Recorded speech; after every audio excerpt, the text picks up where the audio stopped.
Welcome back to Bible class with Mrs. Collins. Today we're talking about kindness over time. So here's a question. What is the dumbest, weirdest, or funniest thing you've ever fought with someone about? A few years ago, I had a fight with my husband about which kind of peanut butter was best and which one we should buy. Me, all about the crunchy peanut butter. My husband, creamy peanut butter, which was wrong. We were just fighting for a dumb reason. It was ridiculous, but I really thought I was right, and he was wrong, and I was going to win. It's all about winning, right? Wrong. I got outnumbered, and I now buy creamy because my children like creamy and my husband does, and it's okay. But why is it that people who are closest to us drive us the craziest? Our families, especially our siblings, growing up, my siblings drove me crazy, or our friends know just how to push our buttons better than anyone else. Can you guys relate to that? At one moment you love each other, and then the next you can't stand each other. And some of us are pretty easygoing naturally, while some of us are a little bit more emotional or hot-headed. That's you guys, right? But regardless, we all know what it's like to fight with people we love. Maybe we get frustrated because our parents don't seem to understand us or just see us, or you don't like the way your friend treated you or how they said something to you, or your brother or sister won't stay out of your business or your room. And you probably agree that it would just be nice to have a little bit more peace in our relationships, in our life. But peace is pretty hard to find. It's hard to find for two reasons. Sometimes we're not even sure what peace is or what it looks like. And so does it actually exist? Is it realistic? We hear people say peace on earth, but is that even possible? And then peace seems hard to find because we usually feel like peacemaking should be someone else's problem. So just think about the last fight you were in.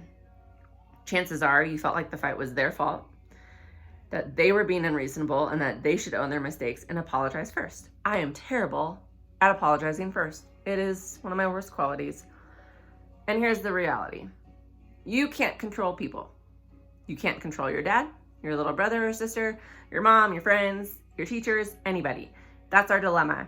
We know life would be better if we had more peace, but peace seems out of reach because we're not really sure it's possible. And even if it is, we're not sure that peacemaking is our responsibility. But what if peace is possible? And what if it's a lot more under our control than we think? And I want to go back to what Paul was saying with you reap what you sow. So if you plant a cucumber, you get a cucumber. If you plant a seed of spending time with God over time, you'll get a relationship with him. If you plant seeds of making wise choices over time, you'll get better character. So maybe, just maybe, if we want peace in our lives, there are some seeds we can plant. And so this passage is in the book of James. I love the book of James. So listen to this. It says, "And those who are peacemakers will plant seeds of peace and reap a harvest of righteousness." So he's talking about that planting seeds again. "And those who are peacemakers will plant seeds of peace." So what does that even mean? "And reap a harvest of righteousness." Those who are peacemakers. That's a good start. James is assuming that you and I actually have the power to be peacemakers. He's also implying that not everyone will always act like that. So sometimes we can be the opposite of a peacemaker. We can be a peace breaker. And so don't answer out loud, or you can't even answer out loud, but think about your last fight again. Were you a peacemaker or a peace breaker? Did you work harder to make peace or break peace? So then he says that those peacemakers, those people who plant seeds of peace. So it seems like James is telling us that peace works the same way as planting a tree. It's not always possible for us to immediately see the result. That is like my pet peeve with planting anything. So it's not always possible to us to immediately end a fight or repair a relationship. Peace takes time and work. So what does all this mean?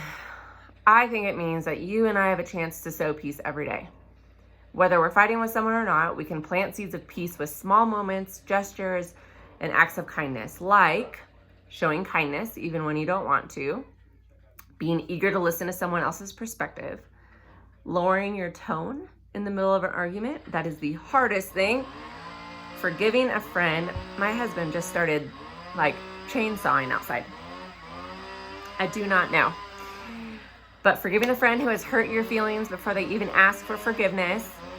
Holding your tongue instead of delivering an insult or comeback. Being quick to say, I was wrong.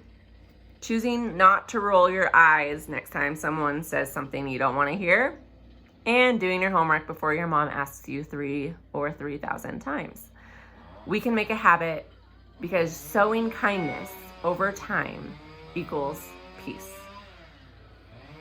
So I wonder what it looks like to be a peacemaker for you. How can you plant seeds of kindness and peace? So this week, I want you to pick a relationship where you most need to experience more peace and start asking this question. How can I show kindness and understanding? And then go do it. That's how you become a peacemaker. So remember, time with God over time equals a relationship. That's that intimacy with God that Jeff Bethke talked about in his video. Wise decisions over time equal character. And kindness over time equals peace. All right? Bye.